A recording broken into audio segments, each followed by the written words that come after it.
Bueno, el material que voy a exponer es un material que parte de él se publicó en Raxam en 2010 y otra parte en Annals y por último la parte final, que es la que yo me voy a centrar un poco más en Statistical Science. Y son coautores Javier Girón y nuestro queridísimo amigo Joe Casella. Bueno, el problema es el siguiente. Voy a dar un... ¿Por qué?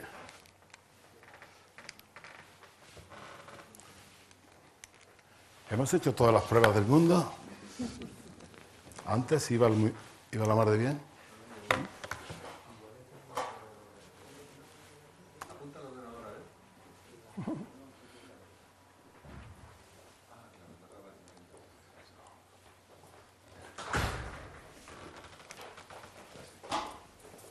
Antes iba muy bien.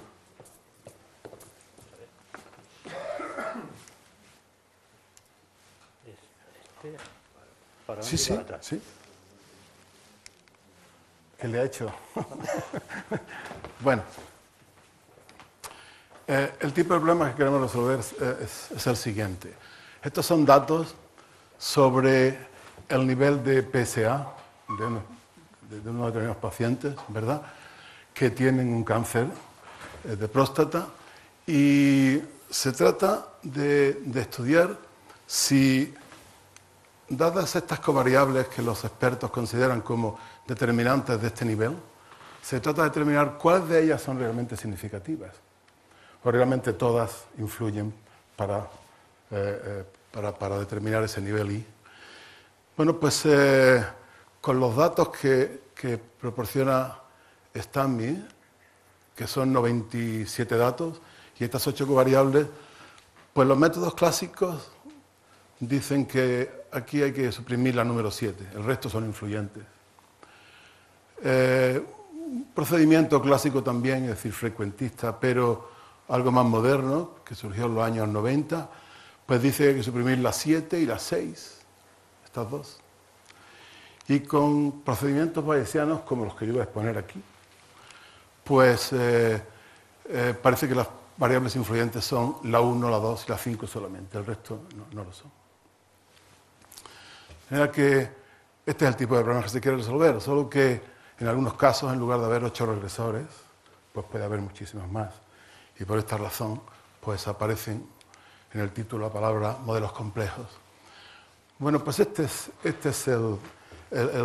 la formulación del problema. Se supone que disponemos de una variable I que se distribuye según una ley normal y cuya media viene dada pues, por una combinación lineal de K regresores.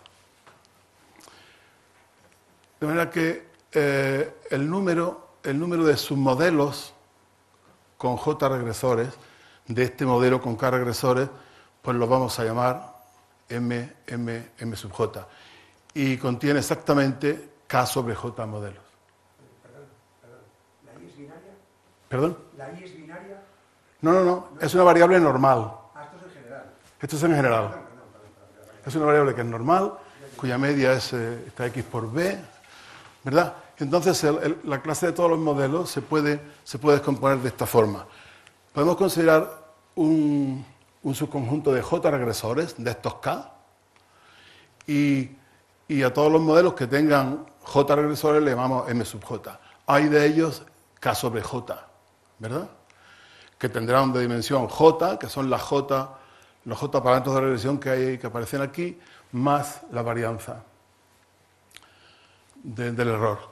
Y también vamos a asumir que este número K de regresores, este potencial número de regresores K, pues es una función del número de datos elevado a B, en donde B está entre 0 y 1.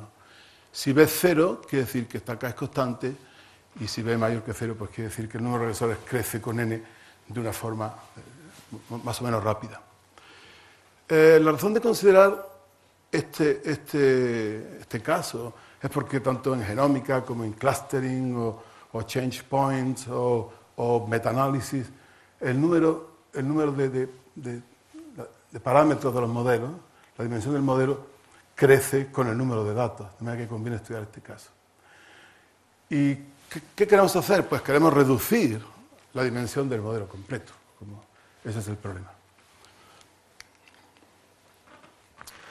Este es un problema por tanto, de decisión estadística. Quiere decir que lo que tengo es 2 elevado a k modelos, en este caso, y quiero seleccionar uno de ellos en base a una información muestral que tengo. Ese es el problema, ¿verdad?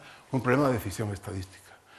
Si este problema tiene una estructura bien conocida, dependiendo de la función de pérdida que introduzcamos. Por ejemplo, si yo asumo que pierdo una unidad cada vez que me equivoco, y que no pierdo, si acierto con el modelo verdadero, pues resulta que la selección óptima es considerar el modelo que tiene la máxima probabilidad a posteriori. De manera que esta es la regla de decisión. De entre todos los modelos, coger aquel que tenga la probabilidad a posteriori más alta. En donde esta probabilidad a posteriori se puede escribir de esta forma, como esta función de los datos, que es el cociente de la marginal de los datos bajo el modelo con J regresores, dividido por la marginal de los datos para el modelo con ningún regresor, multiplicado por las probabilidades a priori de los modelos y luego normalizado. Esencialmente eso es. En ocasiones uno no puede dudar sobre si es correcto dar pérdida 0 o 1, por el contrario, si yo me equivoco seleccionando un modelo que esté muy distante del verdadero, debería de perder más. En ese caso a veces interesa dar pues, simplemente una ordenación de los modelos, de acuerdo con estas probabilidades a posteriori. Y nos preguntamos, ¿cuán bueno es este método?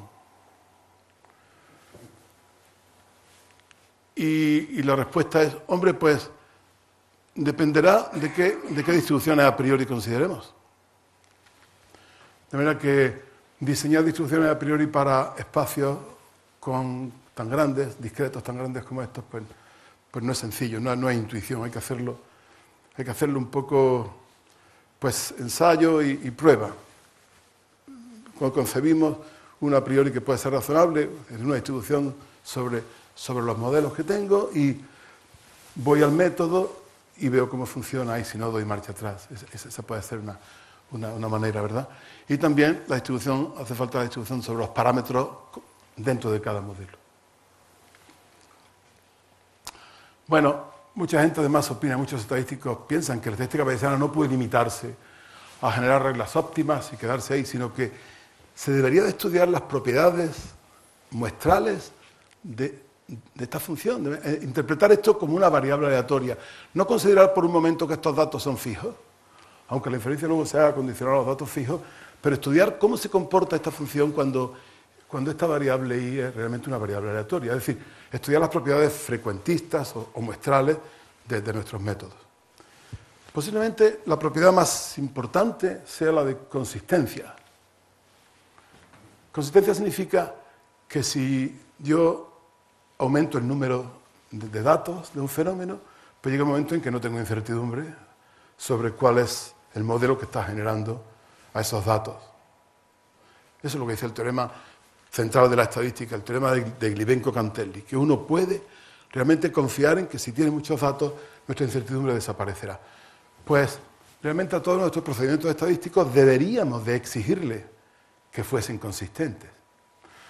La consistencia habitual en selección de modelos y en particular en selección de regresores, como es el caso, la consistencia habitual es la consistencia a pares, ¿verdad? En donde se estudia exclusivamente la consistencia del factor de Bayes para comparar un modelo frente a otro.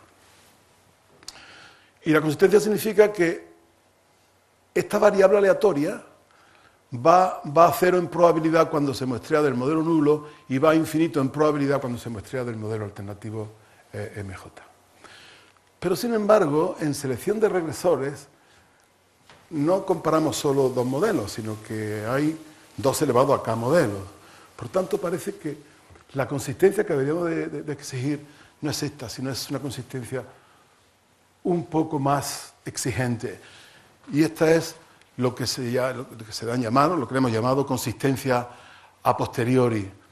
Y esta consistencia hay que, como arriba, ¿verdad? Arriba se calcula, hay dos modelos implicados, se calculan para los dos modelos, pues aquí esta consistencia hay que verificarla para todos y cada uno de los modelos. De manera que se enuncia para cada uno de los posibles modelos, uno arbitrario pero fijo, ¿verdad? De manera que se dice que un modelo es consistente a posteriori si la probabilidad de ese modelo en el límite, en probabilidad, es cero cuando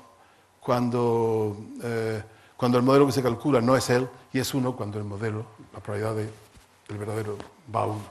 Quiere decir que si yo observase indefinidamente, la probabilidad posteriori de esa modelo para esa sucesión de variables aleatorias convergería en probabilidad a 1.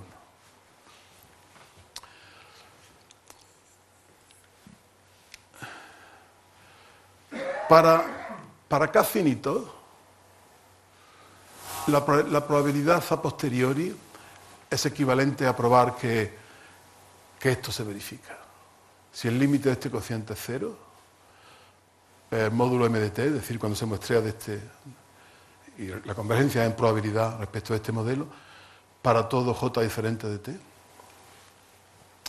Y esto, por desgracia, se verifica para prácticamente todos los modelos, todas las variables, todas las distribuciones a priori que uno ponga sobre parámetros y modelos, para el caso en que el número de modelos sea finito. De manera que esta consistencia posterior realmente nos enseña muy poco sobre qué distribuciones a priori debemos de considerar, porque, por desgracia, casi todas las distribuciones a priori verifican esa condición, ¿verdad? Sin embargo, si K es infinito, es decir, si B es mayor que 0, entonces, cuando muestreamos de m de t, la consistencia posterior se cumple, sí, solo sí, se cumple que este límite es 0. Este límite es un límite en probabilidad, como antes, módulo m de t.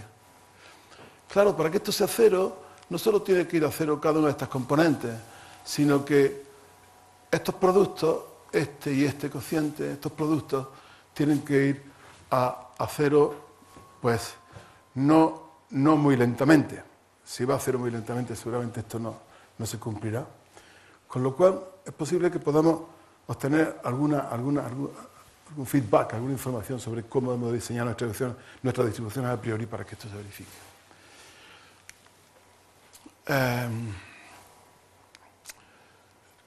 Claro, nosotros vamos a estudiar esto caso a caso porque todavía no sabemos cómo hemos de formular el problema. Sabemos que la variable normal que controla los datos, esa se da como fija, pero respecto a las distribuciones a priori, pues en el mundo bayesiano pues hay bastante, digamos, se percibe como un elemento bastante difícil de licitar y que, sin embargo, el cambio de unas distribuciones a otras puede modificar sensiblemente la inferencia. O sea que es importante determinar si uno está o estar razonablemente convencido de que la distribución a priori que se está considerando es razonablemente buena.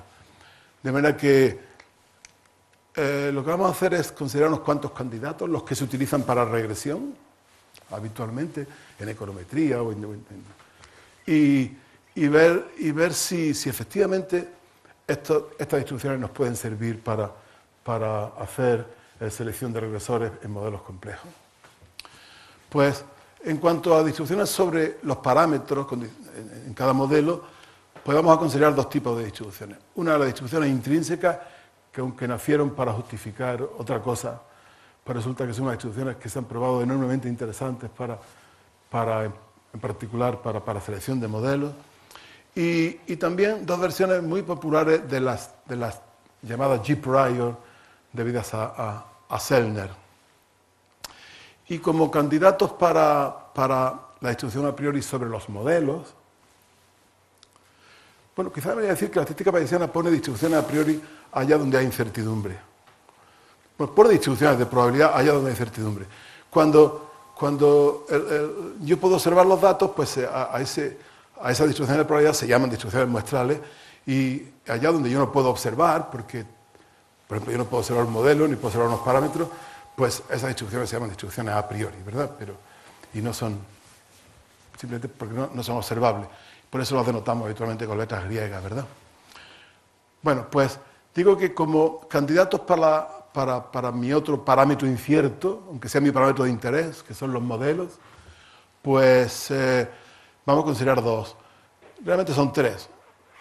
La distribución a priori uniforme, que es la que todo el mundo considera que debe utilizarse en espacios que sean discretos. Una generalización de esta distribución a priori uniforme, que se da a llamar distribución de Bernoulli independiente, y otra que nosotros hemos utilizado en un contexto distinto a este, que le llamamos en su día la distribución a priori uniforme jerárquica. Bueno, pues para las distribuciones intrínsecas, son una breve reseña, decir que necesitamos, bueno, tiene una expresión, digamos, que no depende de ningún hiperparámetro, la expresión es esta, es decir, la distribución a priori sobre los parámetros de regresión y la desviación típica del error, condicional a los del modelo nulo. Recuerden que hay dos modelos implicados en cada factor de Bayes de los que intervienen en las probabilidades a posteriori.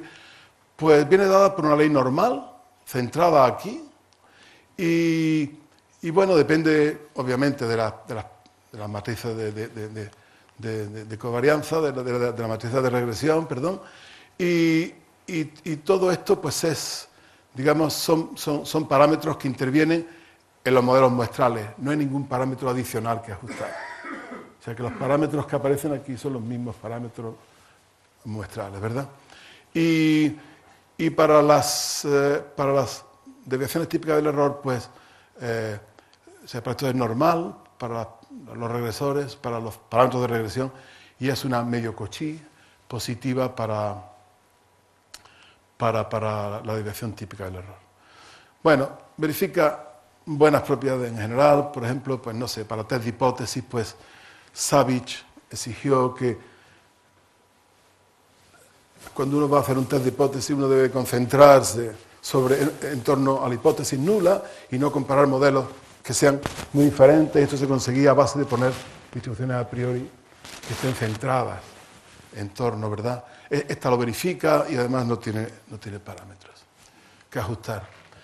En cuanto a las bien conocidas distribuciones G-prior de Sellner, pues decir que no son exactamente igual que las nuestras, sino que hay un par de hipótesis necesarias para que funcionen como Dios manda, y una es que el intercepto sea común en todos los 2 elevado a k submodelos que vamos a considerar. Además que hay que exigirle que los modelos de regresión sean homocedácticos. Esta hipótesis no es tan importante, tan restrictiva. Y bueno, la formuló, el profesor Sellner la formuló así. Dijo, para este intercepto que es común y para esta varianza del error que es común, pues tomemos esta distribución, que es una distribución impropia, esto no integra, ¿verdad? No integra finito. Y para los parámetros de regresión tomemos una normal centrada en 0, con esta matriz de covarianzas que es parecida a la que aparecía en las intrinsic prior, pero aquí aparece un parámetro que ajustar, que es el parámetro G, de donde le viene su nombre. Y sobre este parámetro se han escrito ríos de tinta en toda la literatura de econometría y también de la estadística no econométrica. Primero se estudió si la G-prior con una G cualquiera en econometría podía dar lugar a estimadores que fuesen inconsistentes, se vio que sí, y se vio que G tenía que depender de N. De manera que G igual a N fue una de las primeras selecciones que se hicieron. De manera que surgió esta G-prior de Sellner, pero con G igual a N. Otros ven que hay otro tipo de problemas que, bueno, no me da tiempo a explicar ahora, pero Jim Berger y Luis Perici ven que hay cosas que no van bien si G es igual a N, y en lugar de fijar G, como n, lo que hacen es integrarla con respecto a una gamma inversa de parámetros submedios y n medios. Y entonces pues aparece una mezcla de G prior con respecto a esta distribución. Esto evita el problema paradójico que ellos descubren en la G prior, incluso descubren en esta. De manera que estos son dos candidatos y para los modelos los otros dos candidatos son, una es, pues, si por θ denotamos la probabilidad de incluir un regresor en un modelo, pues entonces, y se hace más independiente, pues entonces la probabilidad que se le asigna a un modelo con J regresores, pues es θ elevado a J por 1 menos θ elevado a los que no intervienen. Esta a priori tiene cosas muy razonables. Por ejemplo, si los modelos tienen todos la misma dimensión, salvo yo tenga información a priori sobre cada regresor en concreto, cosa que no es habitual, lo que tengo que aceptar es que todos los modelos que tienen la misma dimensión tengan la misma probabilidad a priori. Esta distribución la cumple. Cumple ese hecho. Si θ es un medio, pues aparece la distribución uniforme, que es la que se ha utilizado toda la vida, la que se ha aconsejado en todos los textos del mundo de estadísticas cuando uno tiene parámetros que son discretos. Otro modelo distinto de este, pues consiste en integrar θ, integrarlo con respecto a una distribución uniforme en el 0,1. Y lo que aparece es esta expresión. De manera que si yo descompongo esto y digo, bueno, un modelo se obtiene, pues, como la probabilidad de un modelo se obtiene como la suma de las probabilidades de que ese modelo pertenezca a una caja por la probabilidad de la caja, ¿verdad? Claro, si un modelo no está más que en una caja, pues quiere decir que la probabilidad del resto de las cajas es 0. Eso quiere decir que yo puedo escribir, esto siempre lo puedo escribir de esta forma. La probabilidad del modelo condicional a la clase en la que está, a que tiene una dimensión J, y multiplicar por la probabilidad de esa caja, de esa clase de modelo. De manera que si uno asigna una distribución uniforme a las K clases que hay, modelos que no contienen ningún regresor, modelos que contienen un regresor, hasta modelos que contienen K regresores, si asigno una distribución uniforme y asigno dentro de esas cajas otra distribución uniforme a los modelos, pues resulta esto, resulta exactamente esto. De manera que esta distribución uniforme jerárquica, pues se puede obtener a partir de ahí.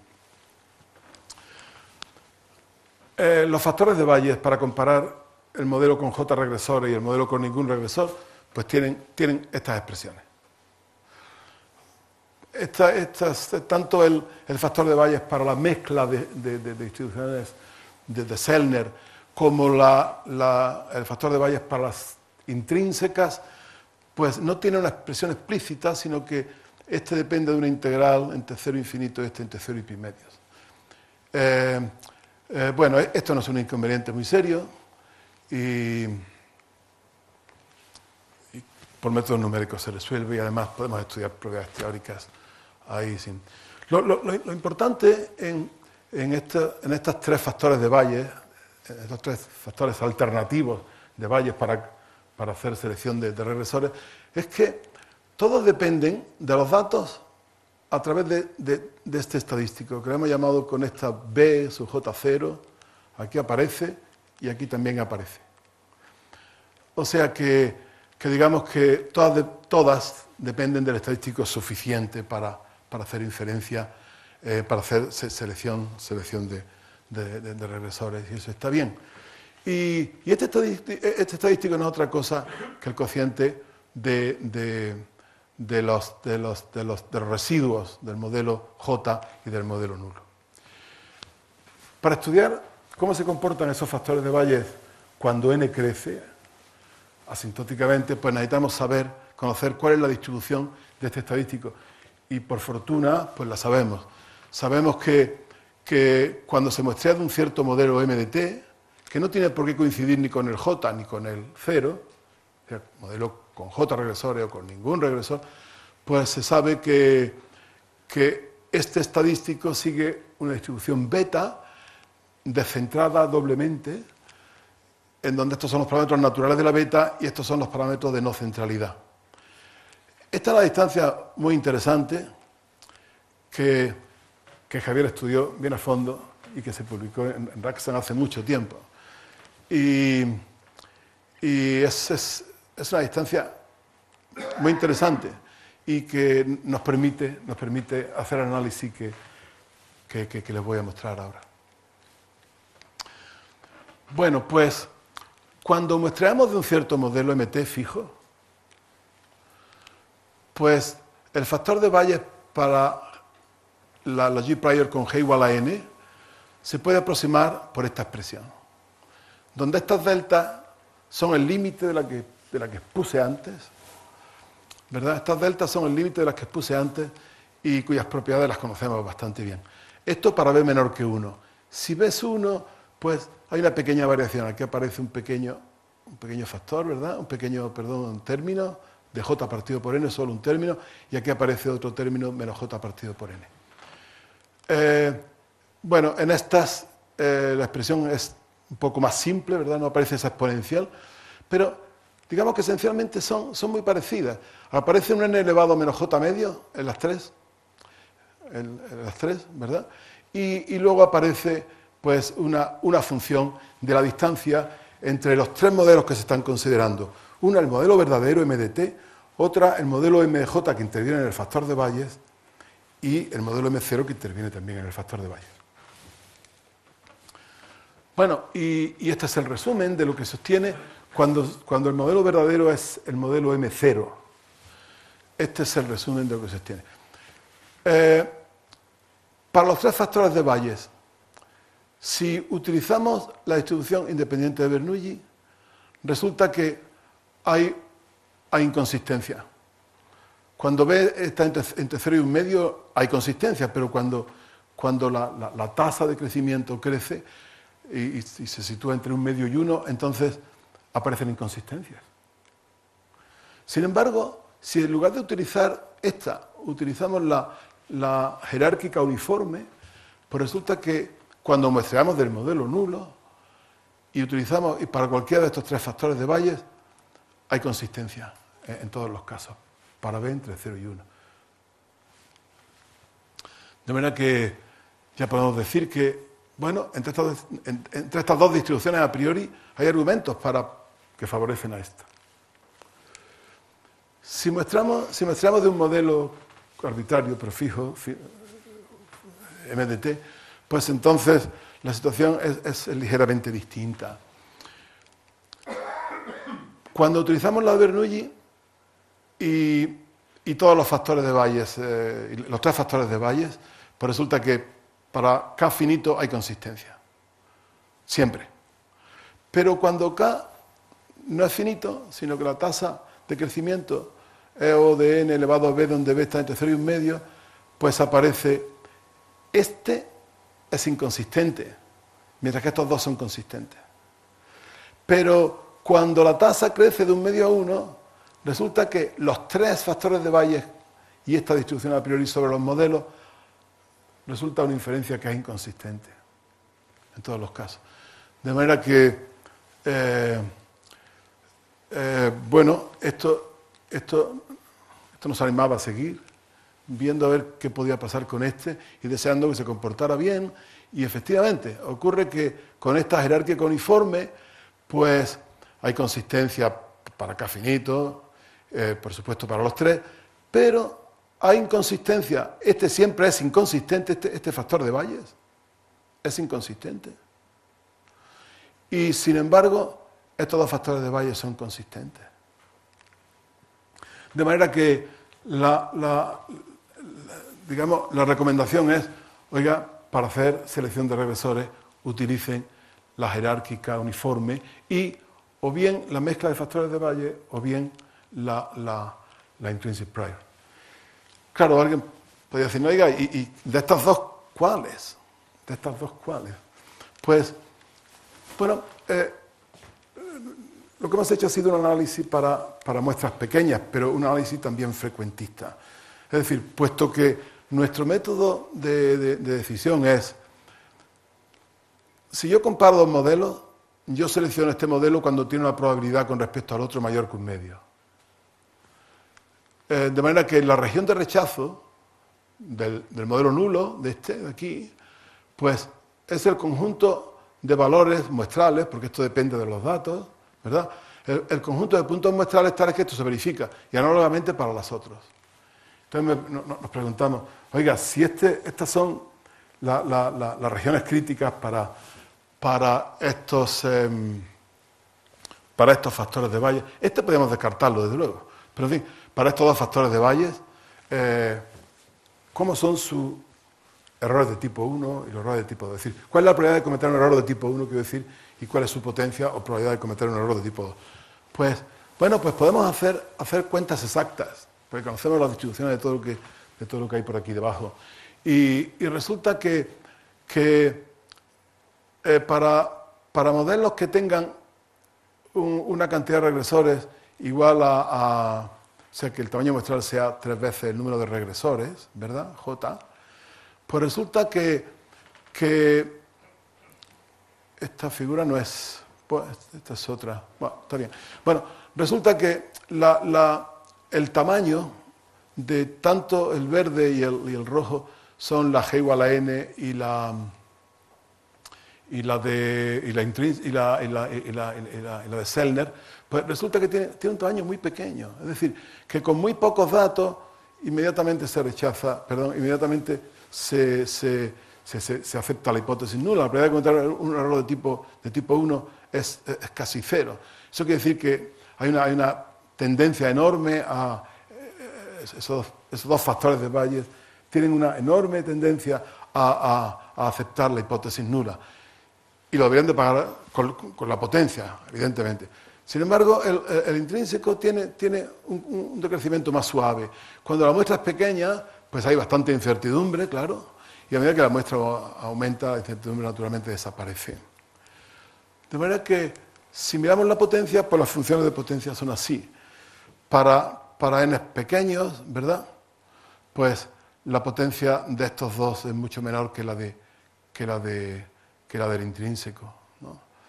Con lo que esto parece decirnos que el intrínseco es preferible a la mezcla de las G priors de Sellner.